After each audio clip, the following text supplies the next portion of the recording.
Welcome to Pushpaig academy. Hello students, आज हम पढ़ेंगे नया चैप्टर जिसका नाम है रेस्पिरेशन इन ऑर्गेनिजम्स। इसमें हम जानेंगे डिफरेंट ऑर्गेनिजम्स कैसे रेस्पायर करते हैं, कैसे ब्रीथ करते हैं और रेस्पिरेशन क्या है हम वो भी जानेंगे। Each cell of an organisms perform functions to need energy. हर एक ऑर्गेनिजम्स जो है, जो भी लिविंग ऑर्गेनिज्म है, वो क्या करते हैं, रेस्पिरेशन करते हैं ताकि वो क्या कर सके, एनर्जी ले सके।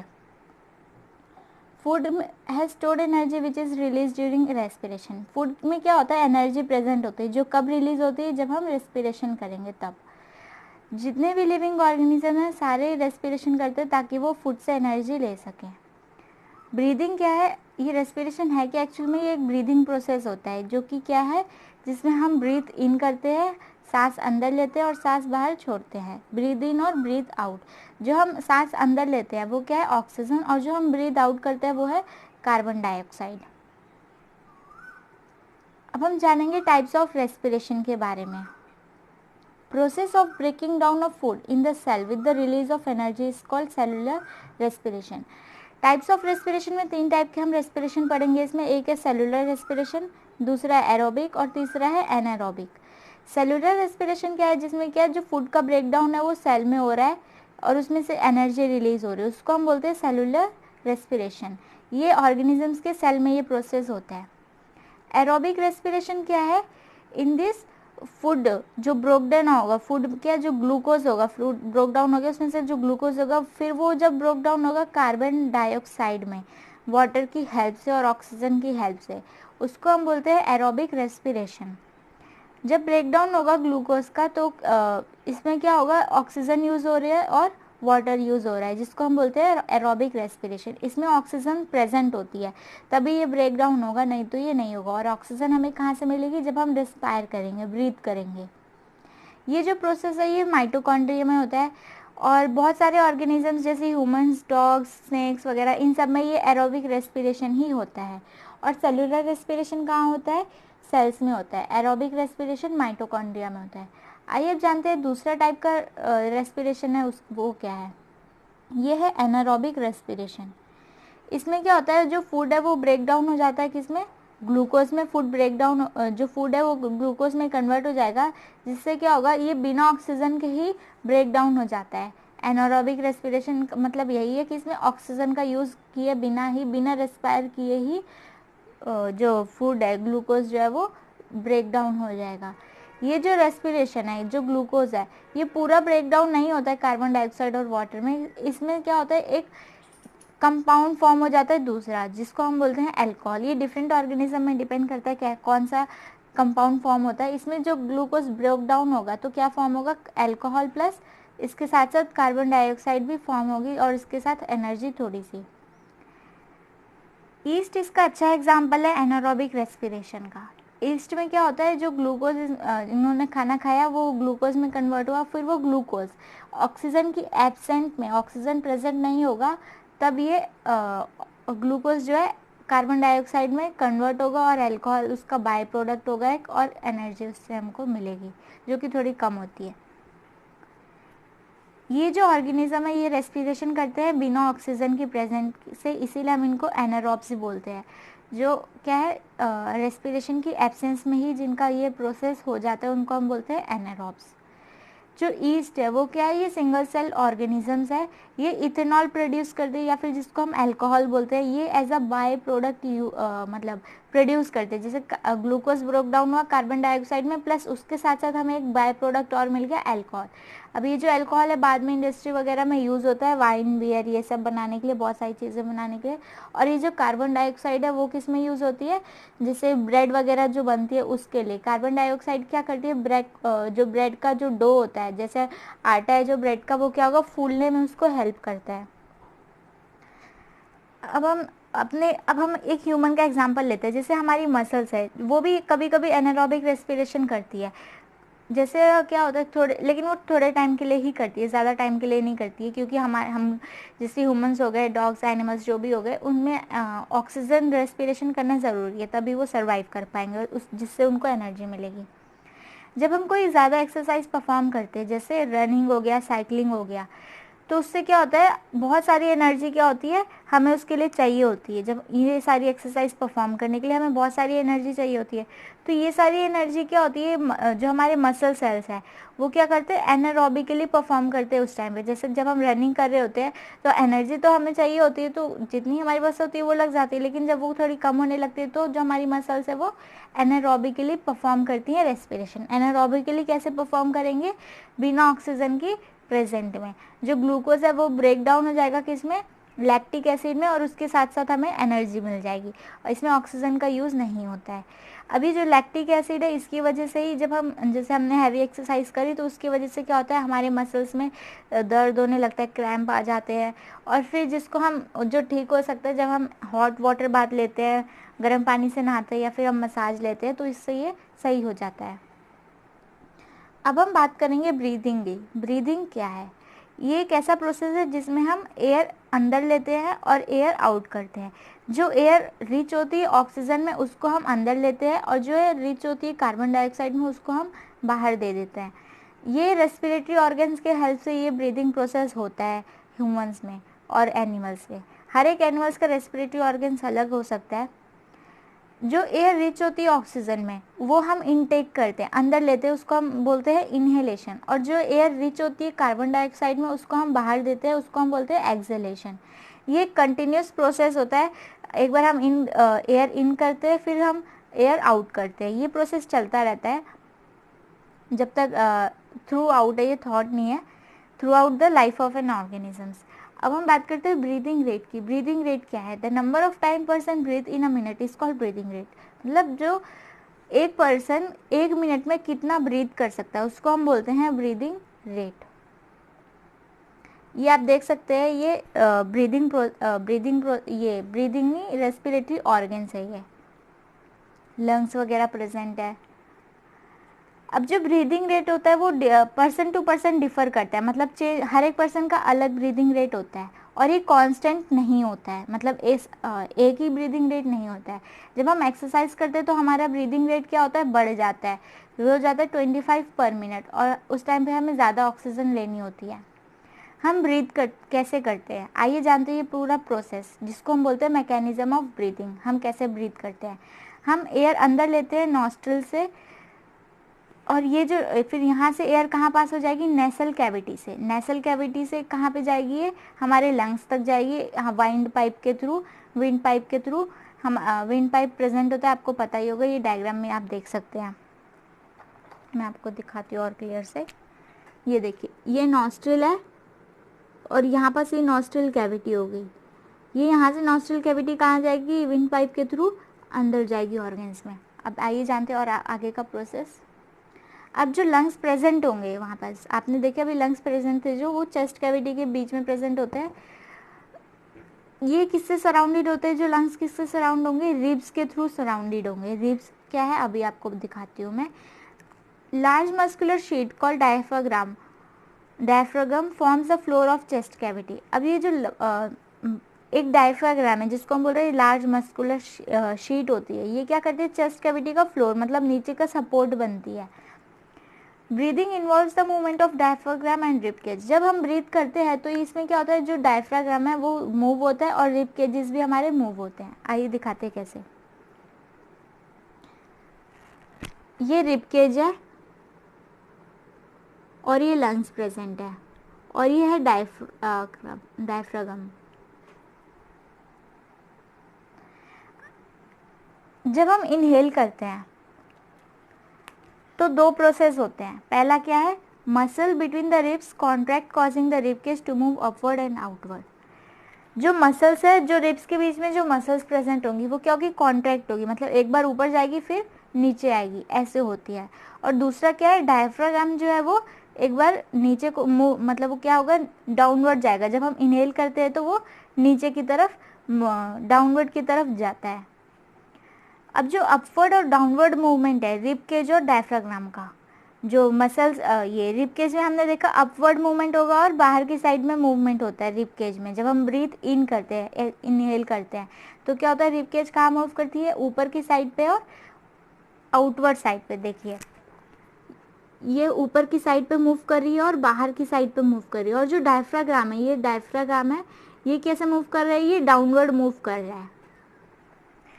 इससे क्या होता है, जो चेस्ट कैविटी के बीच में जो स्पेस होती है वो क्या हो जाती है, बढ़ जाती है, लार्ज हो जाती है। इससे क्या होगा, हम ज़्यादा एयर ले सकते हैं लंग्स में, और लंग्स जो है फिर वो ज़्यादा ऑक्सीजन से फिल हो जाएगी और वो एक्सपेंड हो जाती है, बढ़ जाती है थोड़ी। और जब हम एक्सहेल करते हैं तब क्या होता है, जो हमारी रिब्स है वो रिलीज होती है, वो क्या, जो रिब केज है वो नीचे की तरफ डाउनवर्ड मूवमेंट करती है, और डाउनवर्ड के साथ साथ इनवर्ड मूवमेंट करती है। ये देखिए, नीचे की तरफ मूव कर रही है और डाउनवर्ड और इनवर्ड अंदर की साइड पे मूव कर रही है। और जो डायफ्राग्राम है वो क्या होगा, ऊपर की साइड को मूव करेगा। इससे क्या होता है, जो चेस्ट कैविटी में जो स्पेस थी वो कम हो जाएगी, और फिर ये जो हमारे लंग्स है वो इससे स्मॉल हो जाते हैं, जो स्पेस जो थी वो स्मॉल हो जाती है। जब जो चेस्ट कैविटी है वो स्मॉल हो जाएगी तो जो एयर है वो क्या होगा, जो लंग्स में जो एयर प्रेजेंट होगी वो लंग्स बाहर थ्रो आउट कर देगा विंड पाइप से, नॉस्ट्रल कैविटी से, नॉस्ट्रल से वो बाहर एयर को दे देगा। और कौन सी एयर देगा बाहर, कार्बन डाइऑक्साइड। अब स्नीजिंग क्या होता है, जब हम इनहेल करते हैं, सांस लेते हैं, तो क्या होता है, बहुत सारे पार्टिकल्स एयर में प्रेजेंट होते हैं, जैसे स्मोक हो गया, डस्ट हो गया, ये सब। ये सारे पार्टिकल्स क्या होते हैं, हमारे लिए एलर्जेंस होते हैं, मतलब इनसे एलर्जी होती है, हम इसको ब्रीथ नहीं कर सकते ये सारे पार्टिकल्स।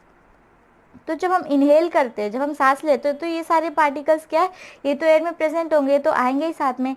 तो इसीलिए हमारे ऑर्गन्स में क्या, जो हमारी नॉस्ट्रल कैविटी है वहाँ पे हेयर प्रेजेंट होते हैं। ये क्या करते हैं, जो एयर के साथ साथ ये डस्ट पार्टिकल्स, स्मोक पार्टिकल्स, ये सब आती है, ये इसको ट्रैप कर लेते हैं, पकड़ लेते हैं, जिसकी वजह से जो हमारी नेसल कैविटी है वहाँ पर क्या होती है, इरिटेशन होती है, और फिर हमें उससे स्नीज मतलब छींक आती है। स्नीज को हम छींक बोलते हैं। अभी जो स्नीजिंग है, छींक आती है जब, तो ये क्या करते हैं, इससे जो भी पार्टिकल्स है वो फॉरेन पार्टिकल्स हो गए, जो भी गंदगी हो गई बेसिकली, जो भी, वो बाहर आ जाती है, और फ्रेश एयर हम अंदर ले लेते हैं लंग्स में। जब हम स्नीज करते हैं तो हमें ये ध्यान रखना चाहिए कि हम अपने जो जर्म्स हैं, हमारे जो भी फॉरेन पार्टिकल्स है, वो किसी दूसरे को ना दें। इसीलिए हमें क्या करना चाहिए, जब भी हमें छींक आए तो हमें कोई कपड़ा ले लेना चाहिए। स्मोकिंग, अब हम बात करेंगे स्मोकिंग की। लंग्स हमारे बहुत ही डेलिकेट ऑर्गन्स है, इंपॉर्टेंट ऑर्गन्स है हमारे लिए, हम इससे ब्रीथ करते हैं। अगर ये नहीं होंगे तो हम ब्रीथ नहीं कर पाएंगे, हमें एनर्जी नहीं मिलेगी और हम सर्वाइव नहीं कर पाएंगे।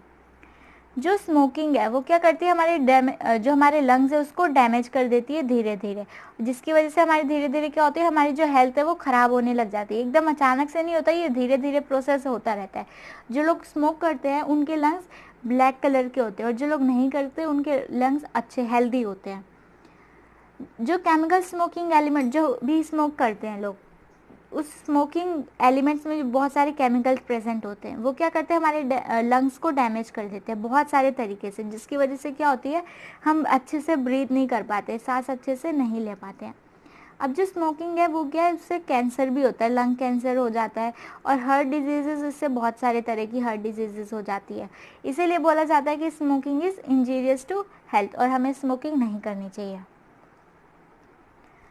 अब हम बात करते हैं दूसरे एनिमल्स जो हैं उनके बारे में, वो कैसे ब्रीथ करते हैं। जैसे अभी बताया, हर एक एनिमल्स का रेस्पिरेटरी ऑर्गन, ब्रीदिंग करने का प्रोसेस अलग अलग होगा, उनके पास अलग टाइप के ऑर्गन प्रेजेंट होंगे।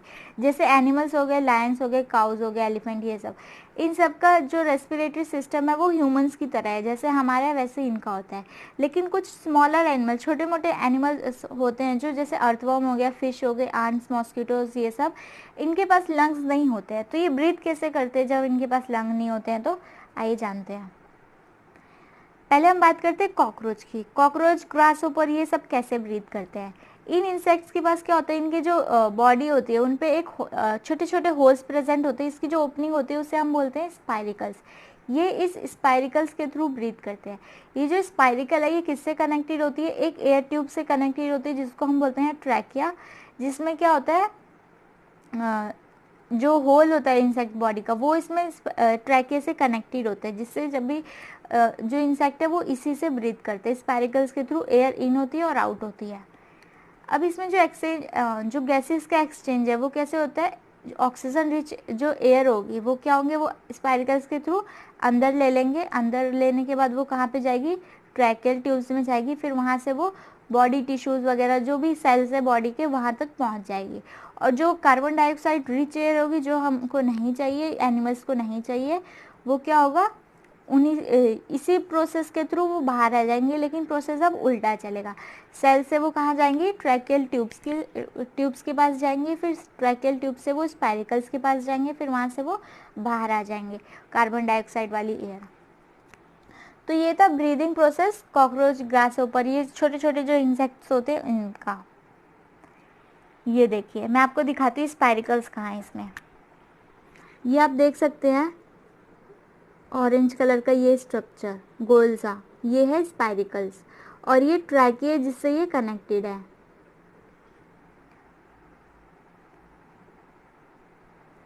अब हम जानेंगे ब्रीदिंग प्रोसेस अर्थवर्म का। अर्थवर्म कैसे ब्रीथ करते हैं। अर्थवर्म की जो स्किन होती है वो बहुत ही ज़्यादा क्या होती है, मॉइस्ट होती है और स्लिमी होती है, जिससे कि ये लोग यहीं से क्या करते हैं, ब्रीदिंग प्रोसेस जो इनका वो यहीं से करते हैं, यहीं से वो सांस लेते हैं और बाहर जो भी गैसेस इनको नहीं चाहिए वो एक्सपेल कर देते हैं बाहर को। जो फ्रॉग होते हैं वो भी स्किन से ब्रीथ कर सकते हैं, उनकी भी जो स्किन होती है वो मॉइस्ट और स्लिमी होती है। लेकिन इन पे फ्रॉग में लंग्स भी प्रेजेंट होते हैं, लेकिन वो लंग्स के साथ साथ ये स्किन से भी ब्रीथ करते हैं। अब हम बात करेंगे एनिमल्स की जो पानी के अंदर रहते हैं, जिनको हम बोलते हैं एक्वेटिक एनिमल्स। अब जो पानी के अंदर एनिमल रहते हैं उनका में जैसे फिश हो गए, डॉल्फिन, वेल्स, इन सब के पास क्या होता है, एक स्पेशल ऑर्गन होता है ब्रीथ करने के लिए। जैसे हमारे पास लंग्स है, वैसे इनके पास क्या होता है, गिल्स प्रेजेंट होते हैं, जहाँ से ये लोग ब्रीथ करते हैं। इनमें क्या होता है, जो ऑक्सीजन होती है जो पानी के अंदर डिजॉल्व होती है वो ये गिल्स के थ्रू लेते हैं। और फिर गिल्स है क्या, ये एक प्रोजेक्शंस होते हैं, जो स्किन ही मॉडिफाइड हो जाती है इनकी गिल्स में, जो ब्लड वेसल्स के कनेक्टेड होती है। और फिर वो पूरे मतलब जहाँ पास भी इनको ऑक्सीजन पहुँचाना है पूरे सेल, पूरे बॉडी में, वो वहाँ तक इसको ऑक्सीजन पहुँचाते हैं गिल्स के थ्रू। गिल्स से ब्लड वेसल्स कनेक्टेड है, उसके थ्रू ही पूरे बॉडी में ऑक्सीजन पहुँच जाती है। अब हम बात करते हैं रेस्पिरेशन इन प्लांट्स की। प्लांट्स कैसे रेस्पायर करते हैं। सारे लिविंग ऑर्गेनिजम्स रेस्पायर करते हैं, ब्रीथ करते हैं। प्लांट भी लिविंग ऑर्गेनिज्म है, बस वो मूव नहीं कर सकते हैं। ये भी रेस्पायर करते हैं। कैसे करते हैं, ये लीव्स के थ्रू करते हैं, स्टेम के थ्रू करते हैं, रूट्स के थ्रू करते हैं। आइए पहले हम जानते हैं ये रूट्स के थ्रू कैसे करते हैं। रूट्स में क्या है, जो रूट सेल्स होती है, प्लांट की जो रूट होती है उसमें रूट सेल्स प्रेजेंट होते हैं। ये ग्राउंड के नीचे होते हैं, तो ये ग्राउंड के नीचे रेस्पायर करते हैं। जो रूट सेल है वो ऑक्सीजन कहाँ से मिलती है उनको, जो एयर प्रेजेंट होता है, स्पेस जो होता है सॉइल पार्टिकल्स के बीच में, वहाँ से इनको ये एयर मिलती है। और जो प्लांट सेल है उनके पास बहुत सारे रूट हेयर होते हैं। जो भी प्लांट होगा उसके जो रूट होंगे वहाँ पास रूट हेयर्स प्रेजेंट होंगे, वहाँ से ये लोग ऑक्सीजन एंटर करते हैं। जो एयर है वहाँ से एंटर होगी रूट हेयर्स में, फिर वहाँ से वो रूट सेल्स तक वो पहुँचती है एयर। ये डायग्राम मैं आपको दिखाती हूँ। इसमें ये रूट हेयर है और ये रूट सेल्स है। यहाँ से ऑक्सीजन एंटर होगी, फिर ये बाकी सारे रूट सेल्स तक ये एयर पहुँच जाएगी। अब लीव्स, इनसे कैसे रेस्पायर करते हैं प्लांट। लीव्स आपने क्लास 6 में भी पढ़ा होगा, और या फिर आपने क्लास ये 7th के फर्स्ट चैप्टर में भी उसको पढ़ा होगा। आइए फिर से जानते हैं कैसे रेस्पायर करते हैं।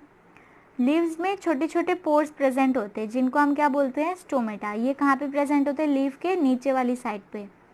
ये गैसेस एक्सचेंज करते हैं ऑक्सीजन और कार्बन डाइऑक्साइड स्टोमेटा के थ्रू।